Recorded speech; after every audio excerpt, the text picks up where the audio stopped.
ازيكم يا بنات؟ معاكم آية. النهارده انا عايزه اقول لكم 10 نصايح تجميليه كل بنت لازم تعرفهم. بس الاول عايزه اقول لكم ان الفيديو ده بالاشتراك مع قناه نرمين بيوتي. نرمين دي بنوته عسوره جدا ومن اسكندريه، وبتتكلم برضو عن الميك اب والسكين كير. القناه بتاعتها حلوه جدا جدا جدا، ويعني من اول ما ظهرت وانا بتابعها. انصحكم انكم تخشوا تتفرجوا على القناه بتاعتها، هي برضو هتكلمكم عن 10 نصايح تجميليه. يلا بينا نبدا الفيديو. لو انتي بتحبي تلبسي اكسسوارات ودايما بتضايقك العلامه الموف اللي بتبقى في ايديكي بعد ما تلبسي الاكسسوارات، مفيش مشكله خالص، نقدر نحلها بمقوي الاظافر. كل اللي هتحتاجيه بس اي نوع مقوي اظافر عندك، تاخديه وتعدي على الجزء اللي من جوه ده كده بس، وتسيبيه ينشف. وبعد كده العلامات دي مش هتبقى موجوده في الخاتم ابدا. انا دايما بعمل الحركه دي عشان بحب البس اكسسوارات بس بتضايق من العلامه. جربوها هتعجبكم جدا. تاني حاجة عايزة اكلمكم عليها هي الدراي شامبو. كنت اتكلمت عن الدراي شامبو ده في فيديو منفصل، بس ناس كتيرة قوي منكم ما لقوهوش، فانا جبت لكم الحل البديل.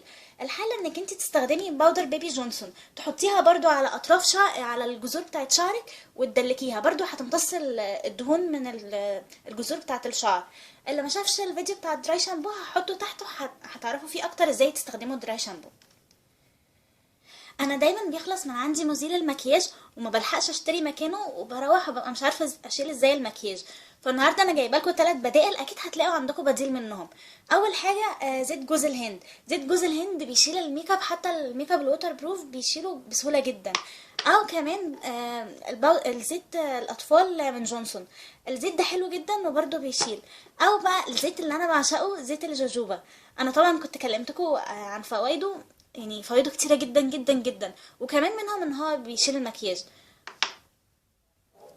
لو انتوا زي ما بتحبوش الصبح تحطوا فاونديشن على بشرتكم، بتحبوا تستخدموا بيبي كريم بس مستخسرين انكم تشتروا بيبي كريم وفاونديشن، انا عندي لكم الحل. انا دايما بستخدم الفاونديشن بتاعي، وده الفاونديشن ده انا بحبه جدا. باخد منه نقطة وعليها نقطة من اي كريم مرطب عندك، كده بيبقى بيتحول لبيبي كريم. او لو انتوا زيي واشتريتوا البيبي كريم الكبير ده ولقيتوه مش مناسب مع بشرتكم، انا بشرتي في الشتاء بتبقى يعني مديه على جافه حبه، والفاونديشن ده مط للبشره المختلطه، فباخد نقطه من ده وادمجه بالفاونديشن، وكده بقى استخدمت الفاونديشن ده وكمان استخدمت البيبي كريم ده، وكمان قللت تغطيه الفاونديشن ده. لو انتوا دايما الكحل بيسيح تحت عينيكوا، عندي ليكوا خدعه بسيطه جدا هتمنع الموضوع ده. انكم تجيبوا اي اي شادو اسود عندكم، واي فرشه مشطوفه بالشكل ده، وتعدوا بعد ما تحطوا الكحل تعدوا بالاي شادو الاسود تحت عينيكوا. ده هيمنع الكحل ان هو يسيح، وهيحافظ على الكحل لمده اطول. لو انتوا زيي وبتبهدلوا ايديكوا بالمانيكير كده لما تيجوا تحطوا مانيكير، عندي ليكوا حل بسيط قوي، وهو قطن الودان. طبعا قطن الودان ده موجود في اي حته، بس فعلا يعني معجزه.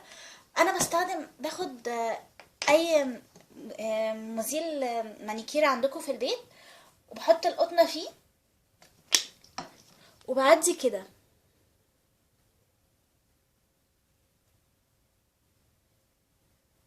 بصوا ازاي شالت المانيكير بشكل نظيف قوي ومن غير ما بهدل بقيه الصوبه كده.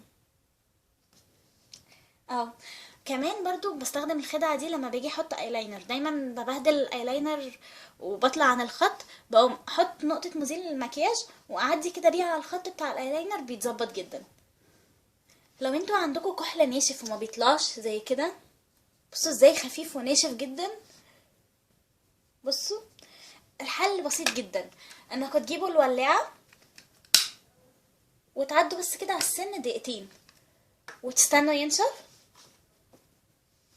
بعد كده تستخدموه. بصوا ازاي اللون بقى اقوى. الخدعه دي انا دايما بستخدمها. لو انت عايزه تقشري شفايفك وما عندكيش سكراب لتقشير الشفايف، الموضوع سهل جدا. ممكن تستخدمي زبده كاكاو وفرشه اسنان قديمه عندك تخصصيها بس لشفايفك. بتحطي زبده الكاكاو على الشفايف وبتعدي بالراحه جدا كده بفرشه الاسنان على الشفايف. ده بيعمل سكراب للشفايف وكمان بيخلي لونها احمر وطبيعي. دلوقتي احنا في الشتاء ودايما بنستخدم المناديل وحوالين مناخيرنا بيبقى مقشر. الحل بسيط جدا، تاخدي نقطة من اي زبدة كاكاو عندك وتحطيها حوالين مناخيرك، هتلاقي الشكل المقشر ده راح خالص، وتقدري تحطي الميك اب بتاعك بكل سهولة. اخر حاجة بقى عايزة اقولها لكم، ازاي تحولوا المانيكير، اي مانيكير عندكم المط، من غير ما تشتروا توب كوت مط وتدفعوا فيها فلوس كتير. كل اللي هتحتاجيه نشا ومقوي اظافر عندك. هنعمل ايه؟ انا طبعا حتى المانيكير النهارده ده من ميبلين، فيه لمعه اهو بسيطه يعني. انا عايزه احوله لمط. اخدت حبه نشا وحطيتهم هنا على الورقه. انت ممكن تاخدي النشا وتحطيه جوه البتاع وترجيه، بس في الوقت ده مش هتقدري تستخدمي تاني ككوت يديكي لمعه. فانا بعمل ايه؟ بحط منه حبه على الورقه، واخد الفرشه اغطسها في النشا واحط منه على ايديا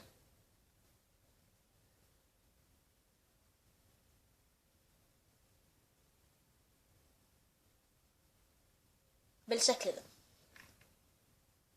وبعد كده ارجعها تاني في الازازه واقفلها. ده شكلها. نستنى بقى لحد ما ينشف وهوريكم ازاي بقى مط، وده لسه فيه شمر. وكده استنيته لما نشف ورجعت لكم. بصوا ازاي ده مط وده فيه لمعه. هو ممكن يكون مش باين قوي في الكاميرا، بس هو في الحقيقه باين جدا ان هو مط، وكمان في اللون الاسود هيبقى باين اكتر واكتر. النشا طبعا موجود في اي بيت ورخيص، فلازم تجربوا الموضوع ده. انا كده خلصت الفيديو. اتمنى الفيديو يكون عجبكم واستفدتوا منه. انصحكم طبعا تتفرجوا على الفيديو اللي على قناه نرمين بيوتي. اشوفكم في فيديو جديد. قبل ما اقفل، انا عايزه اقول لكم ان احنا عندنا انستجرام، والانستجرام دلوقتي بقينا عليه اكتف جدا ودايما بننزل صور.